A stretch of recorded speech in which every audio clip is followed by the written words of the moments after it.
Over the holidays, me and my relatives were having a lot of fun doing an Egyptian themed escape room.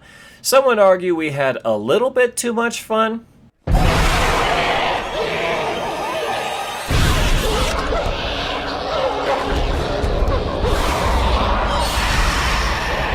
But you know what? If you only have one chance to have a really good time, you kind of make the best out of it. But sometimes some people just don't really get that memo, and their one and only chance to have really fun with an idea, a concept, or just any kind of moment, they kind of let you down. Speaking of which, last weekend I saw Promising Young Woman, and I was kind of disappointed in it. I mean, the trailers kind of hyped it up. Maybe that was my fault. Maybe it is always better to go in blind on movies, but it's kind of impossible to avoid all trailers at all times. But I still saw the movie, and right now I'm about to talk about it, and I am going to have to spoil it because there's a lot I gotta say. We are introduced to the movie by overhearing a conversation between three guys at a bar. Two assholes are being classic assholes, while our third guy is trying to be more empathetic and nice with their conversation. They eyeball our main character, half passed out, and the nice guy walks over to help her out. He gets her a ride home, but he decides to tag along. Maybe he's just making super sure that she gets home safe. But they get to talking, and he decides to take her to his place instead. Maybe he isn't such a nice guy after all. He pulls some moves on our barely functioning drunk girl with all the grace and suave of Charlie trying to do stand-up comedy. So you guys, you ever eat cheese? Cheese is a funny thing. Cheese is a strange thing. I always wonder, like, what is cheese? Where does it go? So yeah, turns out our nice guy is a piece of shit. And when he crosses the line, our main girl sobers up immediately and asks what the hell is he doing? Which scares the shit out of him, and then it cuts to the next morning, and she is doing the walk of shame with not a care in the world. And I'm kind of bummed out. I got the impression this is going to be a dark comedy. I want to see her chop some dudes up. We then see her bust out a little secret notebook, and she notes a tally mark in it, and writes his name down. And damn, she's looking like a professional serial killer at this point. We get a little more detail on our main character's life. She turns 30 during the time of the movie, was a talented med student but dropped out, works at a coffee shop where she can barely work and just kind of cruise through life, and she still lives at home. At the coffee shop, we get introduced to our possible love interest played by Bo Burnham. How many single ladies out there looking for love tonight? Yeah, woo that sadness out. Who is a successful pediatric surgeon who knew our main character from college, and he asks her out, and their sarcasm and dorky kind of dark humor play off of each other really well, and it's cute. But when our guy invites our girl to his apartment, she gets triggered and says no and storms off in a rage. Since he is a blast from the past, this inspires our main character to target specific people from her college years. It's revealed through these targetings that our main character went to college with a childhood friend who got so drunk she nearly passed out at a party, and a bunch of dudes took advantage of her. You also get the impression that the friend committed suicide, and on top of that, no one believed her when she reported it. And it seems like ever since then, our main girl has been acting too drunk to function at bars to lure these quote-unquote nice guys into taking her home as a kind of therapy. And every time she gets helped out by one of these quote-unquote nice guys, they try to take advantage of her. One of her victims is McLovin, who acts almost exactly like you would think McLovin would act if he actually grew up and was a real person. It's 10:33. And I'm just at the edge of my seat in anticipation. We are finally going to see what these guys get when she flips the script on them. Hold on to your butts. Actually, no. There's no need for any butt holding, Samuel L. Jackson, because nothing happens. All she does is show that she is sober, and the guys feel terrible, and she guilt trips them, and then she leaves. Really? That's all she does? What a letdown. I can't believe the tone the writers and the directors went for this movie was tame. Even though I was bummed out, I still watched the movie with some shreds of optimism. We jump to another diabolical plan, and our main character tricks the dean into seeing her.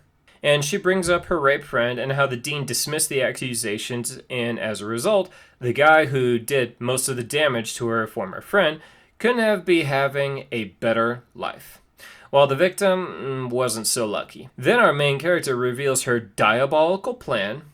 Tactical nuke incoming!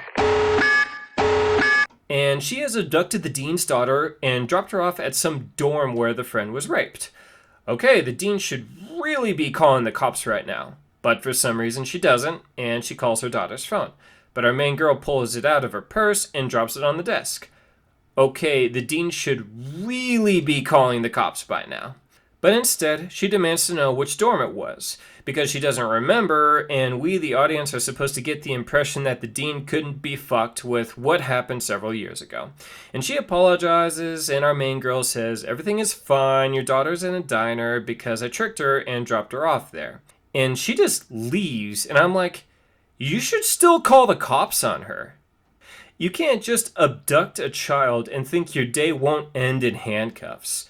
And the dean could easily prove it. The daughter can testify, the people at the diner can probably testify, and our main girl's fingerprints are on the girl's stolen phone.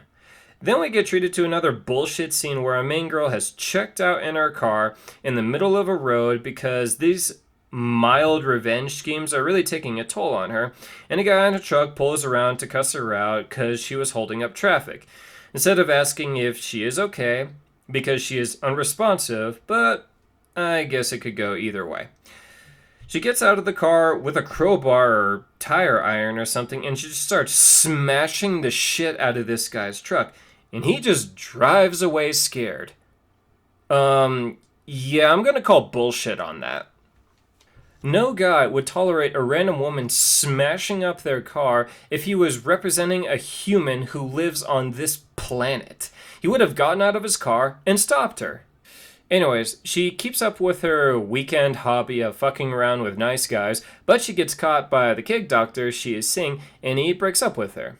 So she feels shitty and begs him to take her back, and he eventually does, and we get a nice montage of dark jokes and cute couple moments, and all is starting to seem really well in her life. But another blast from the past shows up at her place, and she was a victim of our main girl's revenge list.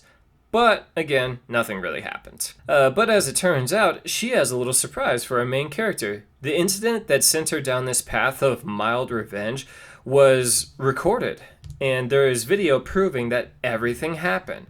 But to add insult to injury, the kid doctor was there and saw everything that happened and said nothing. And that was the straw that broke the camel's back. So she goes into full revenge mode. Oh! Oh, yes! So she corners the kid doctor with a video as blackmail to tell her where the bachelor party of the guy who raped her friend is happening.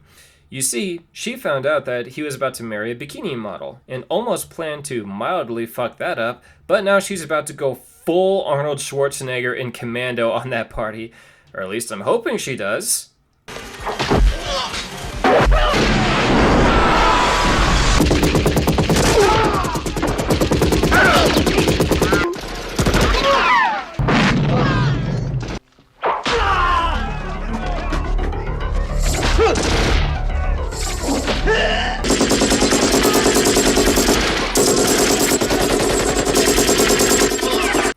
So she crosses the party as a stripper and gets all the guys drunk and leads the man of the hour upstairs for a private dance. She convinces him to let her handcuff him to the bed, but starts to talk about the raped friend. He screams for help, but she reveals that she drugged all the guys so no one can save him. She whips out a scalpel and is like, I'm gonna cut your name into. But right before she's about to do that, he manages to get a hand free and throws her onto the side of the bed and suffocates her with a pillow. And this whole time, my jaw is on the floor because I did not see that coming. The morning comes, and Schmidt from New Girl comes upstairs. Sorry, officer. I can't help you because no, I haven't seen his penis. And then boom, he's buried in an unmarked grave. And convinces the guy who's tied up that they should get rid of the body. Why? You could call the cops and say, this woman drugged my friends. Test the alcohol she gave them and what's in their stomachs for proof. She handcuffed me to the bed and was about to torture me. Check the bruises on my wrist and the scalpel kit she brought for proof. And you'd be pretty okay. But no, Schmidt is like, let's burn this bitch. So we fast forward to the wedding, and all seems well until we see some scheduled messages to the kid doctor who was attending the wedding that nothing is quite over yet. See, she befriended a guilt-ridden lawyer who was part of the case and helped the rapist get off the hook. She gave him the video to publish to the world and told him where her body might be if she was murdered and disposed of. So our main character risks her life and dies so the people involved in her friend's rape can see justice. And that's pretty much the whole movie. Overall, for a movie that's advertised as a thriller comedy or a dark comedy, it's not very dark or filled with thrills. I mean, it's not a terrible movie, but it's nothing great. Our main character has an interesting life and plots against those she thinks deserve it. But I think the movie could have been helped by having more fun with it or having a better story to tell. How about this, for example? We keep everything the same, except the boyfriend turning out to be a piece of shit. During this movie, our main character is in a rut, with not a lot of serious direction for herself and her life. She has the opportunity to take a step forward, but has no desire to move on from the past, even though she has plenty of people telling her to move on. Then she meets her love interest, who opens a door of motivation in her life, and right as she's leaning in that direction, she is shown the tape. And now she has a choice. Either keep her new nice life, show the tape and have the bad guys suffer minimal consequences, or she can go full into revenge mode and make sure the terrible people get a much more serious and deserving punishment for their crimes. She chooses the latter. She goes for the revenge. Her plan does backfire in the end, but because of her contingency plans, the bad guys get their just desserts. However, it still costs her her life, right as she's about to turn the corner. Maybe I'm alone on this, but to me, that seems like a much better story. Oh, and of course, add the part where she's chopping up douchebags into little pieces, or at least fucking their lives up like a bit more than just making them feel guilty. Dark comedy is my favorite subgenre in horror, and this movie wasn't as fun or as dark as it could have been. Not terrible, it's just not great. Thanks for watching. Stay spooky.